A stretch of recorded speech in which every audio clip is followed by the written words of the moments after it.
시작해 보겠습니다 하고 이제 기도가 시작되는 거예요. 그리고 이제 그 가르치실 때 기도하는 거죠. 제가 잠깐 기도하겠습니다. 오늘도 말씀하신 하나님, 그 말씀이 분명 우리가 알고 있는 대한민국의 언어입니다. 우리 역시 대한민국 사람인데 한국말을 못 알아듣지 않도록 성령께서 이 언어 가운데 운행해 주옵소서. 그래서 우리 영혼 깊은 골짜기, 아직도 흔들리는 치아처럼 이렇게 시끈거리는 부분들이 잘 메꿔지고 단단해지도록 도우셔서 하나님이 요구하시고 원하는 그 믿음의 길, 믿음의 사람으로 세워지도록 인도해 주옵소서. 예수님 이름으로 기도합니다. 아멘. 자, 그리고 이제 성경을 같이 읽는 시간이죠. 자, 오늘은 그 사도행전처럼이라는 스텝 1의 두 번째 시간 바울처럼인데 사도행전 9장 3절로 9절을 우리 같이 한 목소리 한번 읽어보겠어요. 사울이 길을 가다가 다메섹에 가까이 이르더니 호련히 하늘로부터 빛이 그를 둘러 비추는지라 땅에 엎드려서 들음에 소리가 있어 이르시되 사울아 사울아 내가 어찌하여 나를 핍박하느냐 하시거늘 대답하되 주여 누구시오니까 이르시되 나는 내가 박해하는 이수라 너는 일어나 신으로 들어가라 내가 행할 것을 내게 이를 자가 있느니라 하시니 같이 가던 사람들은 소리만 듣고 아무도 보지 못하여 말을 못하고 서 있더라. 사울이 땅에서 일어나 눈을 떴으나 아무것도 보지 못하고 사람의 손에 끌려 다메섹으로 들어가서 사흘 동안 보지 못하고 먹지도 마시지도 아니하니라. 아멘.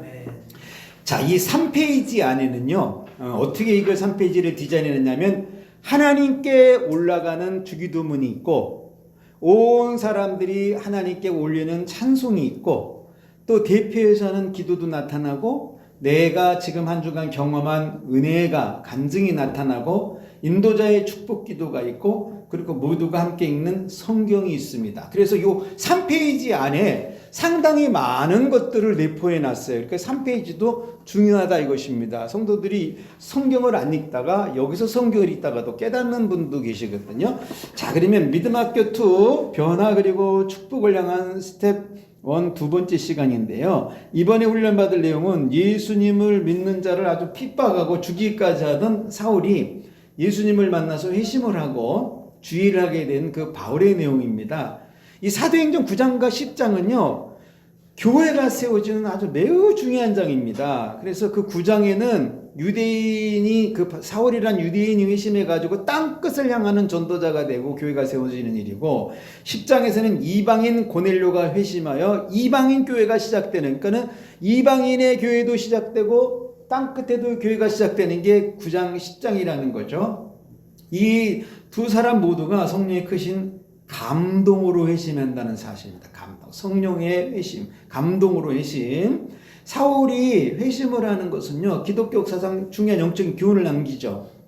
왜냐하면 정말 그렇게 강팍한 사람, 예수 믿는 사람을 죽이기까지 하던 그 사람이 어떻게 회심을 할 수 있냐는 거예요. 보통 악한 사람이 아닌데, 이거 한마디로 말하면 하나님의 전적인 은혜죠. 볼펜도 미리 준비해 주라고 그랬어요. 왜냐하면 그 스텝 2는 손으로 써내려가는 게 많습니다. 스텝 1은 그냥 일방적인 주입식 교육이지만 2과는 사람이 그 가로 안에 답과 같은 문장을 써내려가는 게 있어요. 이 바울은 스테반이 돌에 맞아 죽을 때 손뼉치고 좋아했던 사람이에요. 예수 믿는 자를 잡아 죽이는 일에도 아주 1등으로 헌신한 사람이고, 근데 이런 사람이 회심할 수 있는 건 뭘까? 하나님의 은혜가 아니고는 불가능하다는 겁니다. 내 힘으로는 회심이 안 돼요. 이와 같이 우리가 회심할 수 있는 것도 하나님의 절대적 은혜라는 거죠. 이게 놀라운 게 한 가지가 있죠. 회심은 사람만 할 수 있어요. 마귀나 귀신은 회심할 수가 없습니다. 그들은 영적인 존재예요. 그럼에도 회심할 수 없는 건 왜 그럴까? 부활로 받을 신령한 육체가 없기 때문에 회심이 안 되는 겁니다. 아담은 육체를 가지고 죄를 짓기 때문에 그 육체가 반드시 다시 태어나야 된다는 거죠. 그래서 사단 마귀 귀신들은 영원히 산다 해도 그들이 갈 곳이 지옥밖에 없어요. 회심할 육체도 없고 회심할 영혼도 없기 때문에. 그래서 죽은 영혼이 없어서 사단 마귀는 회심이 안 되는 겁니다. 자, 그들은 예수님의 피하고는 아무런 관계가 없어요. 그래서 회심할 수도 없고 예수님이 영원한 생명을 갖지도 못하는 거죠. 자, 이제 오늘 훈련받는 여러분, 하나님께 감사해야 됩니다. 왜? 내가 회심할 수 있는 기회를 만났다는 겁니다, 지금. 그러니까 이런 기회 놓치지 말라는 거죠. 비록 나는 사울처럼 믿는 자를 막 핍박하거나 적극적으로 교회를 공격하는 사람이 아닐지라도 나 같은 사람이 예수를 믿게 되는 건 하나님의 절대적인 은혜다. 그뿐 아니에요. 내가 물과 성령으로 거듭나는 일이야말로 하나님의 은혜죠. 이 사울은 그 공회에서 공문을 받았어요. 그러니까 합법적으로 사람을 죽여라 공문을 받았기 때문에 그냥 룰루랄라 하면서 지금 예수 믿는 사람 잡으러 지금 가고 있어요. 막 행복해 하면서 내가 죽이는 거는 정당하다는 거죠. 합법적이기 때문에. 자, 사울은요, 예수 믿는 사람을 합법적으로 잡아오라는 공문을 들고 있기 때문에 이제 눈에 뵈는 게 없습니다. 우리도 종종 그렇잖아요. 권력을 부여받고 무슨 뭐 증을 하나 받으면 눈에 뵈는 게 없는 사람들 종종 나타나죠. 그리고 힘있게 즐겁게 가는데 갑자기 다메섹에 이르렀을 때 하늘에서 소리가 나죠. 근데 그 빛의 힘이 얼마나 큰지 사울은 주저앉습니다. 빛에 눌려가지고. 참, 진짜 하나님이 빛에 눌려서 무릎을 꿇는 이 모습, 대단하게 아름다운 모습이죠. 누가 그 사울이라는 사람 무릎을 꿇게 하겠어요? 골다공증이 생기지 않는 이상. 근데 하나님의 빛이 얼마나 두렵고 위대하고 그냥 강압적이고 위협적이었는지 그냥 자동적으로 무릎을 꿇었다는 겁니다. 그리고 눈이 멀어요. 아무것도 볼 수 없게 되죠. 이때 음성이 들립니다. 아니, 왜 눈 뜬 다음에 이 음성을 듣게 하지 않았을까? 근데 우리 하나님은 완전히 사울을 쉽게 말하면 하나님의 모든 것에 집중하게 만드신 것 같아요. 그때 들은 음성이 사울아 사울아 내가 어찌하여 나를 핍박하느냐고 주의 음성을 물어요. 근데 사울이 이런 대답하죠. 주여 누시오니까. 아니, 세상에 율법에 그렇게 정통한 사람이 하늘에서 소리가 나면 주님 제가 여기 있습니다. 아니면 주여 저를 왜 부르십니까? 이렇게 말해야 하는 거 아니에요? 그런데 주여 누구시오니까 재밌잖아요. 주라고 부르고 누구냐고 묻는 거. 주라고 불렀는데 왜 누구냐고 물을까? 율법을 그렇게 아는 사람인데 하늘에서 소리가 나는데 누구냐고 묻고 있어요. 보세요. 성경을 아무리 알아도 예수님을 못 알아보면 다 헛겁니다. 예수님을 못 알아보면 그냥 분명 사고치게 돼 있어요. 오늘날 교회 다니는 사람 중에 예수님을 못 알아보는 사람이 점점 많아지죠. 그들로 인해 교회는 방향을 잃어가고 심지어 분열과 균열도 나타납니다. 이거요, 예수 믿지 않는 겁니다. 우리는 이번 이 믿음학교 2를 통해서 예수님을 만나고 예수님을 알며 예수님을 믿는 은혜를 입어야 한다는 거죠. 왜냐하면 그렇게 의기양양한 사울이 이제는 혼자서도 걸어갈 수 없는 사람이 됐어요. 보세요. 하나님 앞에 부딪히면 날고 기는 사람도 혼자 못 걸어간다는 거죠. 그러니까 사물이 아무리 잘나도 예수님을 만나지 않거나 성령 받지 않으면 이렇게 된다 이겁니다. 속된 표현으로 한 방에 가는 거예요. 하나님이 도와주지 않으면 앞을 볼 수도 없고 걸을 수도 없고 방향도 찾을 수도 없는 사람이 되더라 이것입니다. 그 두 눈에 살기가 그렇게 많았는데 그 두 눈이 멀어요. 그래서 눈에 힘이 빠지려면 예수님을 보아야만 가능합니다. 눈에 힘이 너무 들어가 있는 사람들로 인해서 이 나라도 교회도 정치도 사업장도 모두가 피곤해지는 거 아니에요. 지금 눈에 힘이 너무 세가지고 세상 눈이 멀어야 하나님을 향한 눈이 떠져요. 이 세상 것을 너무나 많이 보기에 눈에 살기가 도는 것입니다. 세상 눈이란 뭘까? 공문이라는 종이 한 장이에요. 그걸 읽으면서 막 눈에 막 빛이 막 납니다. 사람 죽일 빛이. 사람 잡아 죽이는 권세가 막 거기서 막 눈 안으로 막 들어와요. 그러니까 사울은 스데반이 돌에 맞아 죽을 때 얼굴이 천사같이 빛이 나는 것도 별 의미가 없어요. 야, 능력입니다. 이거 제가 볼 땐. 사람의 얼굴이 저렇게 변화가 되는데 보는데 아무런 느낌이 없어. 그 빛이 무엇을 말하는지도 모르는 눈이죠. 살기가 너무 많아가지고. 그런 사울의 눈이 이제 예수님을 향해서 떠지기 시작합니다. 그래서 그의 이름이 이제 바울로 바뀌죠. 세상에서 힘을 휘두르는 이름은 사울이지만 예수님을 향해 눈이 떠진 것은 바울이 되는 겁니다. 그러면서 바울한테 말하죠. 너 이제 시내로 들어가라. 그때 어떤 일이 벌어지냐면 다메섹에 아나니아라는 제자가 있었는데 주께서 환상 중에 불러요. 그러면서 아나니아야 하는데 대답하되 주여 내가 여기 있나이다. 이 정말 사울과 아나니아의 정말 문장적 차이. 그러면서 주께서 이르시되 집가로 가라. 거기에서 유다의 집에 이르면 5사람 사울이 한 사람이 있다. 그를 찾아서 그거 가라 이렇게 말해요. 똑같이 예수님이 부르는데 두 사람의 대답이 너무 다르지 않습니까? 아나니아는 예수님이 부를 때 주여 내가 여기 있나이다. 보세요. 성령 받은 사람과 회심하지 않는 사람은 극명하게 다릅니다. 그러면 나는 누구일까? 주여 누구시오니까 입니까? 아니면 나는 주여 내가 여기 있나이까 입니까? 이때 잠깐 멈춰서 회원들의 눈빛을 한번 훑어보세요. 자, 우리 사랑하는 회원님들 오늘 훈련 받는데 여러분들은 주여를 어떻게 말씀하십니까? 누구라고 말합니까? 아니면 주여 내가 있나이까? 라고 합니까? 아마 잠시 머뭇머뭇거릴 거예요. 그러면 용기를 주셔야 돼요. 여러분, 예수님이 부르시면 내가 여기 있나이다 라고 고백하세요. 되시죠? 그렇게 해서 한번 매듭을 짓고 넘어가는 겁니다. 회심하지 않는 사울은 주여 누구오니까지만 그러나 성령 받은 아나니아는 내가 여기 있나이다예요. 예수님은 아나니아에게 집가라는 거리로 가라는데 가면 성령의 일이 기다리죠.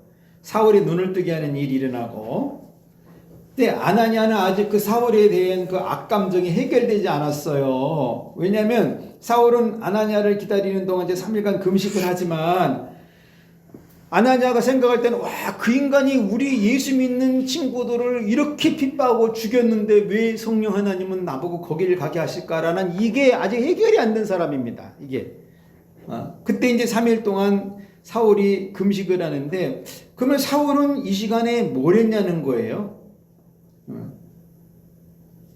아마 제가 볼 때는 야, 내가 613가지 율법을 지키고 가말리알 문화에서 최고의 공부를 하고 이렇게 지켰던 율법은 나에게 도대체 무엇일까? 그리고 내가 그렇게 자랑스럽게 여겼던 유대교는 도대체 무엇일까? 내가 알고 있던 그 아브라함의 하나님은 도대체 어떤 하나님이실까? 그 중에 제일 큰 생각은요, 나는 평생 율법을 외우고 지키는데 내 얼굴은 왜 천사처럼 빛나지 않냐가 아마 사울이 3일 금식하는 동안 충격적으로 온 생각이라고 저는 생각합니다. 나는 그렇게 하나님의 선민으로 살고 하나님의 율법을 직접 지키고 하나님이 원하시는 것은 밥도 안 먹고 한다는 사람인데 내 얼굴은 왜 스데반처럼 빛이 나지 않을까? 아마 사흘 동안 그 생각했을 것 같아요. 그러면서 나는 사람을 잡아 죽이려고 했지 죽어가는 사람을 용서해달라고 하는 그 스데반의 행동을 보고 무슨 힘에 의해서 저렇게 하는지를 생각하게 되는 거죠. 스데반이 죽어가면서 얘기했거든요. 저들에게 돌리지 말라고. 그러니까 바울이 생각할 때는 와, 나는 그런 걸 생각하지도 못하고 무조건 잡아 죽였는데 와, 도대체 나는 뭘까? 그리고 사울이 식음을 전폐한 3일 동안 가장 충격적인 생각은요, 다메섹 도상에서 들은 주의 음성이죠. 그게 무슨 음성이에요? 주여 누시나이까? 라고 물으니까 나는 내가 박해하는 예수다. 딱 그게 사울의 인생에 아주 심장을 파고드는 가장 날카롭게 파고 찔렀던 말씀입니다. 도대체 나는 예수를 만난 적도 본 적도 없는데 그 예수를 내가 언제 어떻게 핍박하고 살아왔다는 걸까? 이런 고민과 질문에 명확한 답을 주신 분이 바로 성령님이에요. 성령 하나님. 그는 3일 동안 음식을 먹지 않았고 태어나서 처음으로 위로부터의 깨달음을 받게 되죠. 자, 그래서 오늘도 이 깨달음을 우리가 지나가야 된다는 겁니다. 특히 믿음의 길을 가는 우리 학생 여러분, 이 회심을 반드시 경험해야 됩니다. 그래서 신자는 물과 성령의 거듭남을 지나가야 되고 이거 중요해요. 주의 사역을 하려는 자, 교회 헌신을 하려는 자는 다메섹을 지나가야 됩니다. 이 다메섹 안 지나가고 이게 주의라는 사람들은 참 심각합니다. 자, 이번 믿음학교 2에서는 이것을 명확하게 확인하자는 거죠. 나는 위로부터 다시 태어남이 있고 내가 만난 다메섹의 예수님이 있는가 이거 확인하고 가자는 거죠. 그러니까 똑같은 시간대 하늘의 음성을 들은 아나니아도 처음에는 망설였잖아요. 사울을 인도하라는 말 때문에 차라리 뭐 베드로를 인도해라 영광이죠. 요한을 영접해라 영광이죠. 야고보와 식사 같이 해라 영광이죠. 하필이면 예수 믿는 사람을 잡아 죽이는 사울을 영접해라. 완전히 지금 망설입니다. 그래서 아나니아가 대답하잖아요. 주여 이 사람에 대하여 내가 여러 사람 한두 명도 아니에요. 듣기에 그가 예루살렘에서 주의 성도에게 적지 않은 해를 끼쳤답니다. 여기서도 주의 이름 부르는 모든 사람을 결박할 권한을 가지고 지금 오고 있습니다. 아나니아는 사울에 대해서 한 사람 말만 들은 게 아니죠. 여러 사람에게 똑같은 말을 들었어요. 그러니까 지금 자기도 지금 두렵단 말이에요. 근데 사울이라는 사람은 가망이 없는 사람입니다. 최고의 악질이고 최악의 사람인데 이런 사람은 지옥을 가야 합니다. 회심한다는 것은 생각조차 하기 싫은 사람입니다. 이렇게 알고 있겠죠. 너무나 많은 해를 끼쳤기 때문에 무엇보다 예수 믿는 사람들을 막 잡아서 감옥에 가두고 막 죽였잖아요. 그런데 하나님은 그를 용서하시고 그를 앞으로 땅끝까지 위하여 사용하신다고 말을 해요. 하나님은 이 말씀에 바로 순종하죠. 이게 최고의 여유로운 믿음입니다. 바로 순종하는 것. 사울을 데리고 와 안수하여서 이제 눈을 뜨게 하는데 성령 받은 사람은 언제나 성령의 음성에 즉각 반응을 합니다. 즉각.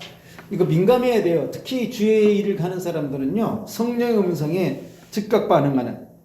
아나니아가 사울을 데리고 이제 오는 결정적인 주의 말씀이 이거죠. 주께서 이르시되 가라. 이 사람은 내 이름을 이방과 임금들과 이스라엘 자손들에게 전하기 위하여 택한 나의 그릇이다. 이게 예루살렘과 유대와 사마리아 땅끝까지 이름을 뒤집어서 표현한 겁니다. 이거는 이방인 땅끝이고 이렇게 안으로 들어오는 거죠. 이스라엘 자손에게까지. 그래서 아마 바울이 그 외부적으로 많이 복음을 전하다가 점점 안으로 들어온 것 같아요. 그가 내 이름을 위하여 얼마나 고난을 받아야 할 것을 내가 그에게 보인다. 온 세계 열방과 민족을 향하여 복음 전하게 택한 그릇이란 이 한마디에 아나니아는 마음이 너무 행복해진 거죠. 아, 우리 하나님이 이러시려고 그랬구나. 그래서 이 성령 받은 자가 하는 일은요, 하나님의 음성에는 무조건 순종하고 그대로 따르는 모습이 필요하다는 겁니다. 사울이 회심한 후에 제일 처음 본 사람이 누구냐? 이 성령 받은 사람이에요. 하나님의 음성을 들은 사람. 그러니까 우리도 회심하고 누구를 처음 만나는가 매우 중요합니다. 성령 받잖아요. 성령의 사람 만나요. 근데 성령 받지 않고 악하면 악한 사람 만나요. 보역이 공통적인 것 같더라고요. 그 아나니아에게서는 구약의 하나님이 구세주 예수라는 말을 듣게 됐고 율법이 아닌 복음을 알게 됩니다. 이제 사울이 약간의 훈련을 받으면서 그래서 구원은 율법이 아닌 예수님이 인한 구원을 깨닫게 되는 거예요. 자, 또 하나 뭘 받느냐? 그는 아라비아 사막에 있으면서 예수님의 핏값으로 산 교회를 말하는 것을 볼 때, 그 아나니아가 와서 핏값으로 산 교회를 말하는 거 볼 때 교회를 깨닫기 시작하죠. 또한 모세 율법을 말하는 것이 아니라 예수님의 복음만이 영혼을 회개에 이르게 하는 것을 깨닫게 되죠. 그리고 구약의 5대 제사를 주장하는 것이 아니라 제물은 나다 이걸 깨달아서 예배를 받죠. 그래서 이건 제가 보기는 바울이 3년 동안 아라비아 사막에서 기도하다가 받은 걸 전 3가지를 받았다고 보는데, 하나는 교회를 받았고 또 하나는 복음을 받았고 또 하나는 예배를 자기 영혼에 녹아내리겠다라고 저는 봅니다. 그래서 바울이 가는 곳은 항상 교회가 나오고 복음이 나오고 예배가 나와요. 사울의 과거, 현재, 미래가 명확하게 바뀌죠. 유대교에서 교회로, 율법에서 복음으로, 제사에서 예배로. 이거 굉장히 중요하다고 봅니다, 저는. 자, 그래서 바울은 복음을 전할 때 이런 말 하잖아요. 나 이거 그리스도 예수께 받은 계시라고. 그래서 갈라디아서는 하나님의 아들을 믿는 믿음 안에서 이제 난 산다. 갈라디아는 공교롭게 다메섹과 국경에 맞닿아 있어요. 그러니까 아나니아를 만나 다메섹 직가에서 그는 아라비아로 가서 거기서 3년 동안 자기 영혼을 바라고 계시로 복음을 영혼에다가 하나님 예수님의 계시를 채웠다고 저는 봅니다. 그러니까 오늘 훈련받는 우리들도 뭘 해야 되느냐? 나의 현재, 과거, 현재, 미래가 명확해야 된다는 거죠. 예수님 믿기 전에 나, 그리고 예수님을 만난 나, 그리고 만난 후에 내 모습, 이게 명확해야 된다는 겁니다. 바울은 이제 3년 지나서 예루살렘에 가서 제자를 사귀고자 하지만 제자들이 다 3년이 지났는데도 두려워해요. 얼마나 악하겠으면 세상에 3년이 지났는데도 이렇게 두려워하겠습니까? 그러니까 우리가 생각하는 이상으로 사울이었을 때는 아주 악종이었죠. 바나바는 사울을 베드로에게 데려가서 그가 어떻게 회심하였는 것을 말해주잖아요. 바울은 보세요. 하나님을 예수님을 만나고 나니까 다메섹에서는 아나니아가 도와주고 예루살렘에서는 바나바가 도와주죠. 이처럼 성령을 받아서 회심하면 도와주는 사람이 나타난다 이겁니다. 예수님의 계획은 하나예요. 성령 받은 사람으로 시작되고 성령 받은 사람으로 세워지는 것, 이게 예수님의 계획입니다. 이제 바울은 이때부터 예루살렘을 출발해가지고 주 예수 이름으로 담대히 복음을 전하기 시작하죠. 드디어 땅끝이라는 예수님의 지상명령이 실현되기 시작합니다. 그런데 참 이상한 게 한 가지가 있어요. 그건 유대인들은요, 사울이 이렇게 회심을 했는데 단 한 사람도 믿는 사람이 안 나옵니다. 와, 대단한 거죠. 회심은 하나님의 은혜고 성령의 역사예요. 그러니까 하나님이 은혜를 주시지 아니하면 유대인 할아버지라도 구원받지 못한다 이겁니다. 또 한 가지는 돌아오는 유대인도 없지만 오히려 교회를 핍박하는 유대인들이 점점 더 많아지더라는 겁니다. 교회는 더 든든해지고 이제 수가 많아지는데 이게 너무너무 힘들었던 거죠. 바울이 이제 복음을 전했을 때 자기가 회심을 했기 때문에 자기 회심을 보고 유대인도 돌아설 줄 알았지만 오히려 자기보다 더 강하게 핍박하는 자들이 많아지더라는 거예요. 그래서 교회는 언제나 성령에 의한 참된 회심부터이고, 그래서 교회의 부흥은 지금도 성령의 부흥입니다. 우리 이거 운동이라면 좀 표현하면 이상한데 교회는 성령의 부흥이 일어나야 돼요. 뭐 다른 부흥도 건물 저주고 그러면 오기도 하겠지만 성령의 부흥, 그거는 지도자에게 달려 있습니다. 지도자가 성령에 충만치 않냐면 교회는 성령의 부흥이 일어날 수가 없어요. 근데 안타깝습니다. 지금은 너무나 이런 게 사장되어 있는 시대이다 보니까 이거를 주장하는 사람들도 없고 외치는 사람도 없고 이걸 받기 위해서 노력하는 사람들도 없고 그냥 직장이 돼버리는 거죠. 그렇지만 이 훈련을 통해서 내 인생에 남은 때 성령의 부흥을 사모하라는 겁니다. 바울은요, 복음 외에 아무것도 전하지 않습니다. 그건 왜 그럴까? 바울은 성령의 말하게 하심을 따라 말하기 때문에 그래요. 그래서 복음 외에는 말하지 않더라는 거죠. 근데 이 시대가 안타까운 게 뭡니까? 성경을 손에 들고도 복음을 말하지 않는 사람이 점점 많아지잖아요. 이제 위로부터 태어나야 되는데 사울의 복음 증거는 언제나 성령의 권능으로 주어진 담대함입니다. 스데반이 예루살렘을, 빌립이 사마리아를, 그렇다면 바울은 뭐예요? 땅끝이에요. 스데반은 예루살렘 뒤집었거든요. 빌립은 사마리아를 뒤집었고 바울은 땅끝을 뒤집습니다. 그러니까 똑같아요. 오늘 우리가 성령 받으면 우리도 이걸 재현한다는 거죠. 그래서 교회에서 주는 직분과 성령 받는 것은 다른 거예요. 어찌 보면 아무런 관계가 없을 수도 있죠. 성경은요, 직분도 말하지만 직분을 가진 자의 성령 받은 삶을 분명하게 말씀합니다. 이 삶이 안 되면 자신이 회심을 했는지 거듭났는지를 점검해야 돼요.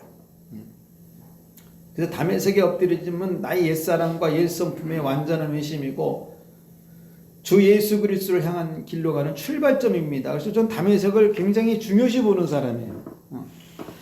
자, 이제 우리가 할 일이 이제 정해졌죠. 교회는 누구나 다 다닐 수 있거든요. 그러나 회심해서 성령 받고 교회를 나가면 교회가 새로워진다는 겁니다. 성령 받지 않으면 종교인이 돼요. 땅끝 가는 것은 불가능하고 주변의 변화 이끄는 것도 어렵고, 근데 성령 받으면 내가 갈 곳을 알고 가게 되는 거죠. 자, 그래서 이제 우리가 이 시간에 해야 될 일은 뭐냐면 성령을 나에게 부어달라고 기도해야 되겠죠. 주님의 마지막 명령이 나를 통해서 이어지게 해달라고 기도해야 되겠죠. 그래서 이 시대는 내가 가야 할 곳에서 예수님 복음을 전하기를 바울처럼 출발하자는 겁니다. 자, 그러면 가르침은 마쳤고요. 우리 함께 한번 읽어볼게요. 11페이지 사도행전 1장 8절 시작.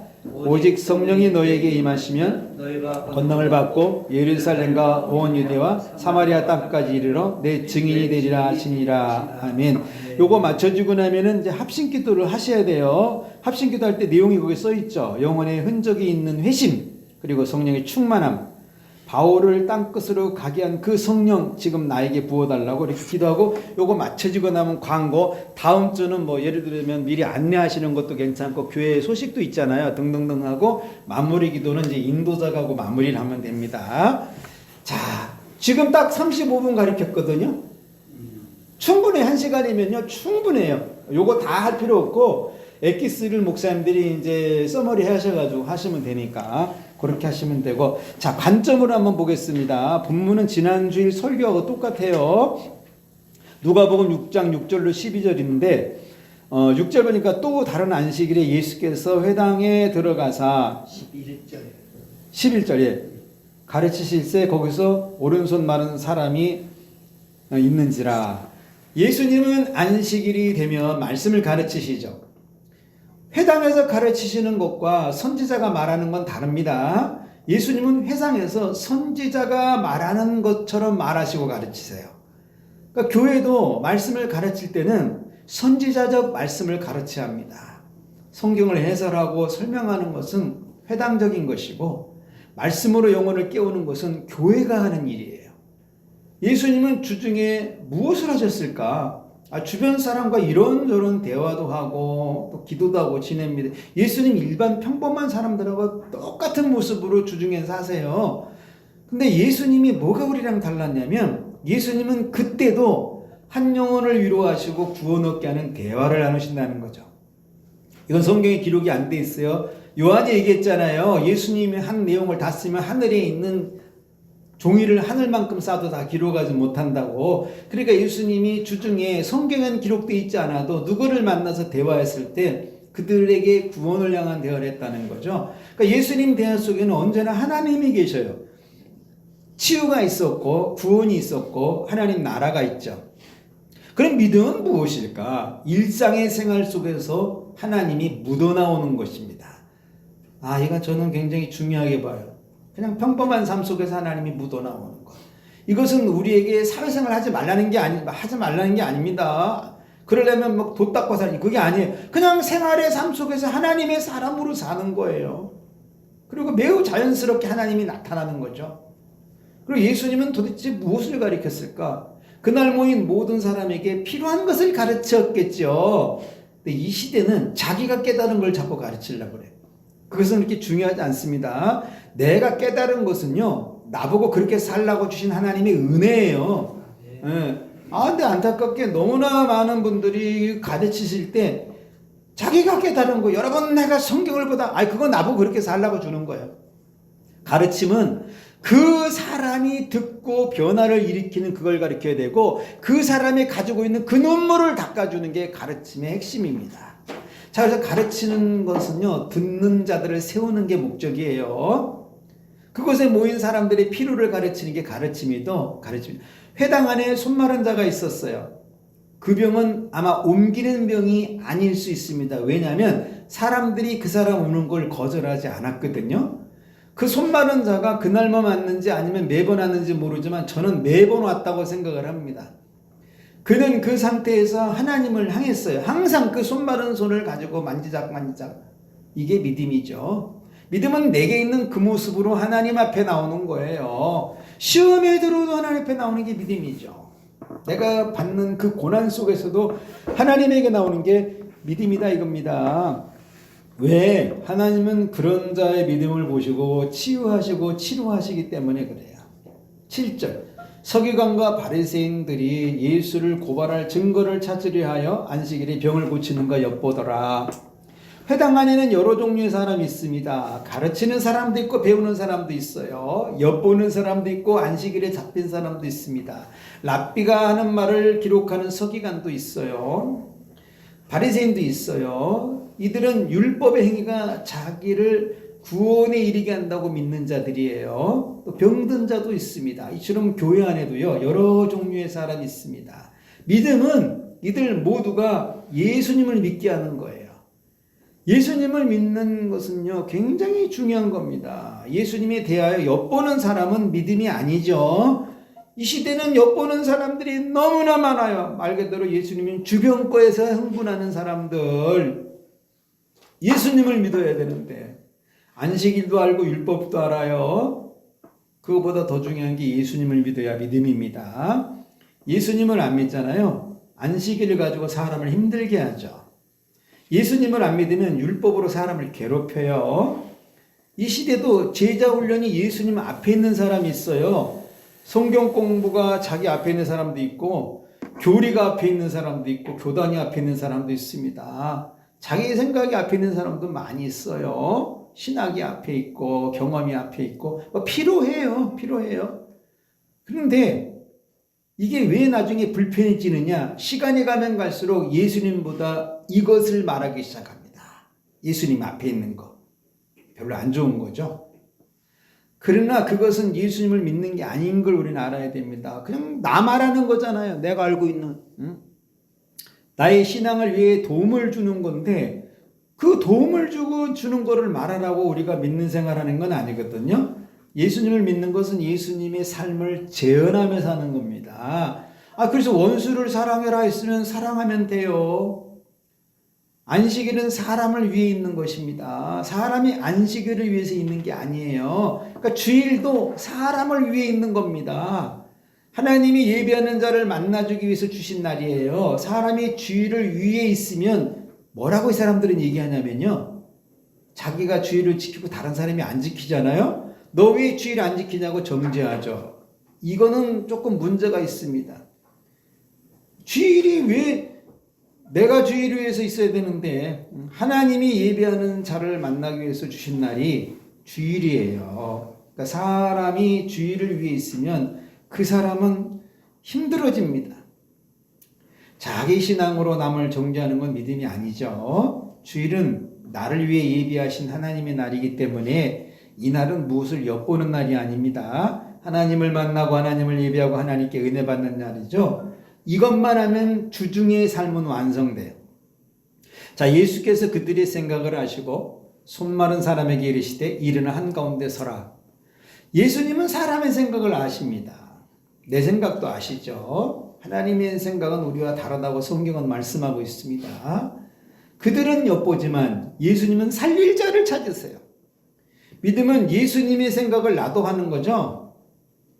손 마른 자도 할 일이 있어요. 일어나라 할 때 일어서는 겁니다.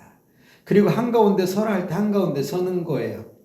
일어서고 한가운데로 가고 그리고 손을 내미는 거 점진적으로 발전하고 있죠. 그래서 믿음은 조금씩 향상되는 거예요. 그래서 제일 처음에 중요한 믿음이 뭘까? 순종입니다. 일어나라 그러면 그래서 일어나면 돼요. 머뭇머뭇하고 손이나 만지고 머리나 극적극적 안 된다 이거죠. 내가 불편해서 못 일어난다고 하면 그날 그 사람은 치료 못 받죠. 이 사람은 평생 한가운데 서본 적이 없어요. 그래서 그 사람 인생의 가장 힘든 구간이 뭐냐? 일어나서 한가운데로 걸어가는 몇 걸음입니다. 지금 가버나움에 가면 회당이 꽤 큽니다.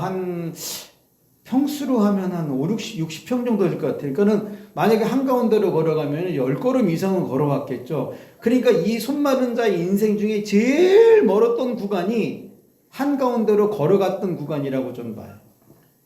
사람들도 지나가야 되잖아요. 그럼 사람들이 막 뻔히 쳐다보겠지 않겠습니까? 바리새인과 서기관들은 의구심을 갖고 있는 거겠고, 내가 예수님 앞에 나가면 누군가 불편해요. 그런데 지금 내가 손이 굳어 있는데 그게 뭐가 중요하냐는 거죠. 믿음행이가 자신을 치료한 다음에 10번이고 100번이고 가운데로 걸어가야 된다는 겁니다. 근데 우리는 이것도 봐야 돼요. 그 손마른 자가 일어나서 한가운데 걸어가는 그 짧은 시간 무슨 생각을 한 것인가? 저는 제일 단순하게 딱 한 가지는 생각했을 것 같아요. 야, 지금까지 저 바리새인도 서기관도 랍비도 대제사장도 나를 보고 관심을 갖지 않았는데 이 사람은 나를 부른다고 생각했을 거예요. 나에게 관심을 갖고. 그러니까 예수님은 그 자리에서 치료하실 수도 있었죠. 그냥 일어나면. 그렇지만 모든 사람의 말라버리는 것을 함께 치유하시려고 가운데로 부른 겁니다. 다 쳐다보게끔 하려고 구덩이에다 세우는 것이 아니고. 9절 예수께서 그들에게 이르시되 내가 너에게 묻노니 안식일에 선을 행하는 것과 악을 행하는 것, 생명을 구하는 것과 죽이는 것 어느 것이 옳으냐. 예수님은 모두에게 물어봤어요. 왜 모두에게 물어봤죠? 예수님이 보실 땐 그날 모두가 말라 있습니다. 모두가 다. 이 사람은 눈으로 보이는 손만 말라 있지 모두가 다 말라 있단 말이에요. 예수님의 질문에는 답을 해야 되는데 어려운 질문도 아닌데 자신이 다 아는 질문인데 그런데 아무도 대답을 하질 않아요. 왜? 알아도 지키질 않기 때문에. 그래서 자신이 말라버린 그것을 안고 살아가는 거죠. 그래서 예수님의 가르침의 대상은 모든 겁니다. 모두의 모두, 몇 사람이 아니라 그들의 생각하고 있는 안식일에 대해서 이제 확인하는데 도대체 안식일에 무엇을 해야 되냐? 안식일에 분명 선을 행하는 것이 맞지만 그것이 그들에겐 불편하죠. 그러니까 주님이 그 말한 거예요. 안식일에 선을 행하는 것이 좋으냐, 악을 행하는 것이 좋으냐. 근데 이들이 생각할 때는 야, 안식일에 선을 행하는 게 좋긴 좋은데 근데 대답을 못해요. 왜? 안식일에 배고픈 자가 나에게 손님이라 가지고 빵을 달라 했을 때 그것을 주는 거는 안식일을 범하는 거거든요. 분명 선한 일임에도 좀처럼 하기 어려운 것이 선한 일이라는 겁니다. 그러니까 아무도 대답 못하는 거예요 지금. 그리고 이들은 이런 다 사고를 다 가지고 있어요. 그래서 안식일에 선을 행하는 것은 안 된다고 생각하는 사람들입니다.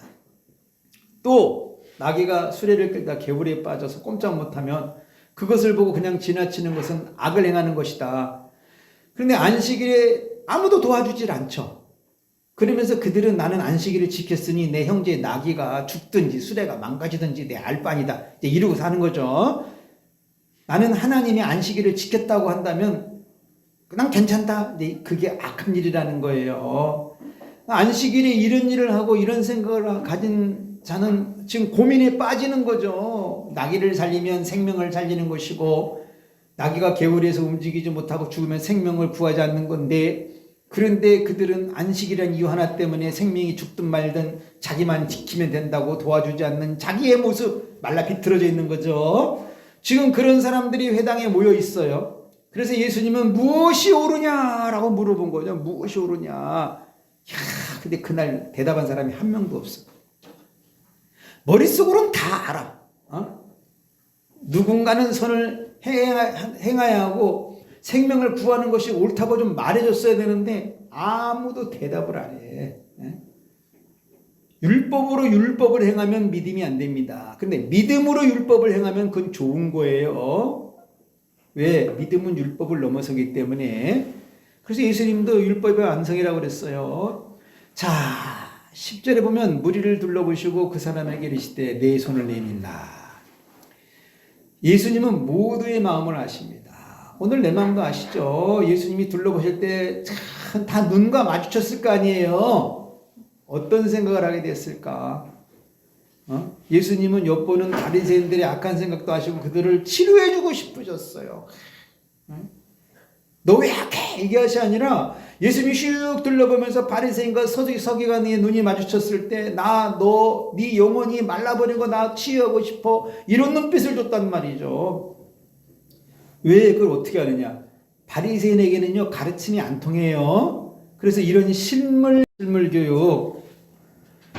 그런데 하늘의 믿음이 일도 없기에 보고도 안 믿는 겁니다. 그래서 바리새인이 지옥 가는 거예요. 들어도 안 믿어요. 바로 눈앞에 보는데도 안 믿어요. 같이 있는데도 안 믿어요. 그래서 바리새인 생각은 항상 악합니다. 그럼에도 예수님은 그 생각을 치료해주고 싶었던 거죠. 믿음은 이런 예수님을 따르는 거예요. 예수님은 무리를 둘러보시고 눈이 마주친 자에게 너는 어떠냐? 라는 눈빛으로 바라보십니다. 그리고 손 마른 자에게 손을 내밀라 하시죠. 이 사람은 손이 말라 있어서 이게 안으로 움츠려져 있는 건지 아니면 굽어 있는지 어깨부터 말랐는지 잘 몰라요. 근데 저는 그냥 상식적으로 말랐기 때문에 약간 구부러지지 않았을까 이렇게 보는 사람입니다. 그래서 설교할 때도 이제 그런 표현을 썼고, 아니면 쭉 펴졌는데 그냥 빼싹 말라 있을 수도 있고 여러 종류인데 그거 중요한 거 아니에요. 그런 거 따질 필요 없습니다. 제일 중요한 건 예수님이 손을 내밀라 했을 때 주저없이 내밀었느냐가 중요해요.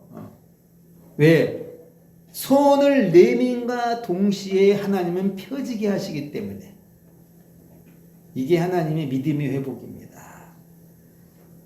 이 손 마른 자의 손은요, 언제든지 내밀었다 폈다 할 정도가 아니면 완전히 굳어 있거든요. 말라가지고 접혀 있을 확률이 많아요. 그런데 그거를 필 때는 아예 안 펴봤겠어요. 집에서 나무짝에 붙잡고 돌아보기도 빙글빙글 다 해봤겠지. 안 펴집니다. 근데 이 사람은 믿음으로 손을 내밀어서 펴졌다고 보는 게 우리의 관점이죠. 자, 그들은 노기가 가득하여 예수를 어떻게 할까 하고 의논했다. 이 바리새인과 서기관은 왜 이러는 것일까? 사람이 치료가 되었는데 왜 축하해주거나 기뻐하지 않는 것일까? 이 사람이 자기 아들이고 이 사람이 아버지라면 이렇게 했을까? 바리새인들은 화가 나고 있어요. 그들 영혼 속에는 화밖에 없는 사람들입니다. 그래서 예수 믿어야 돼요. 그럼 우리 영혼 속에는 뭐가 있을까? 성령이 계셔야 되겠죠. 바리새인과 서기관은 화가 아주 가득 차 있어. 참 희한한 사람들입니다. 남이 잘 되면 배가 아주 뒤집어지는 사람들. 이거요, 믿음 없으면 이래요. 믿음의 사람으로 하여금 사람은 여유로운데, 하여튼 그래도 저는 다른 각도로 봤어요. 우리 예수님은 그날 노기가 가득한 바리새인과 서기관들도 고쳐주고 싶었던 거죠. 그래서 그 노기로 스트레스 안에 살면 힘드니까 기쁨을 주고 싶었던 거예요. 그런데 전혀 이들은 거기를 들어가지 못하는 거죠. 안 된 겁니다. 우리는 예수님을 그냥 대충 믿을 게 아니라 대부분의 교회에서요, 예수님의 말씀만 굉장히 세게 말하거든요. 근데 저는 다른 관점입니다. 예수님의 삶을 따르는 걸 가리키고 있어요, 항상. 영혼 속에서 주님의 삶이 녹아 나와야죠. 그런데 이거는 잘 안 가르쳐주고 예수님이 하신 말씀만 갖고 잣대를 이루되고 재리되다 보니까 강팍해지는 확률이 많아지는 거예요. 예수님의 삶, 그 부드러운 삶은 왜 안 가르쳐주고 너그러운 삶은 왜 표현 안 해요? 그 화가 많은 바리새인들을 사랑해서 좀 살려주려고 했던 그 예수님의 그 온화한 성품은 왜 우리는 따라하면 안 되냐는 거죠. 그냥 대부분의 이 바리새인들 엿보는 놈들은 죽어서 지옥 간다. 그렇게만 하면은 좀 그럴 것 같아. 제가 볼 때 우리 예수님은 그날 눈빛이 그 손 마른 사람만 본 게 아니라 화가 가득 차 있는 그들도 계속 사랑의 눈빛으로 봐줬고, 서기관들에게도 원한 눈빛으로 봐줬고, 회당장도 좀 품어주는 눈빛으로 봐줬고, 다 봐줬다는 거죠. 왜? 그들 다 고쳐주고 싶었기 때문에. 저는 이런 신앙을 사랑하거든요. 그래서 우리 목사님들도 성도님들 가르칠 때 좀 이런 예수님을 배워서 신앙이 좀 너그럽고 여유롭고 그런 모습으로 좀 가지라고 가르쳤으면 참 좋겠습니다. 네. 자, 기도합시다. 하나님 아버지, 우리 참 존귀한 목사님들을 축복해 주옵소서. 우리 목사님들 영혼 깊은 곳에 우리 예수 영이 녹아들게 하시고, 그저 눈에만 있는 것이 아니라 혀끝에도 손끝에도 영혼 깊은 곳에서도 우리 예수님의 삶이 정말 강처럼 흐를 수 있도록 축복을 내려 주옵소서. 아버지, 우리는 복음을 전한다고 말씀을 가르친다고 어쩔 때는 너무나 잣대에다가 사람을 대볼 때가 있는데 그거 뛰어넘기 원합니다. 성령 하나님은 줄을 재고 사람을 재듯 하시는 분이 아니라 비록 악하고 사악해도 반드시 그들도 한 번은 구원 얻을 길을 주시는 분이 성령 하나님임을 믿습니다. 우리가 내 영혼이 그 하나님께 붙들려서 사람들을 살리는 그런 도구가 되도록 기름 부어 주옵소서. 감사함이 예수님의 이름으로 기도합니다.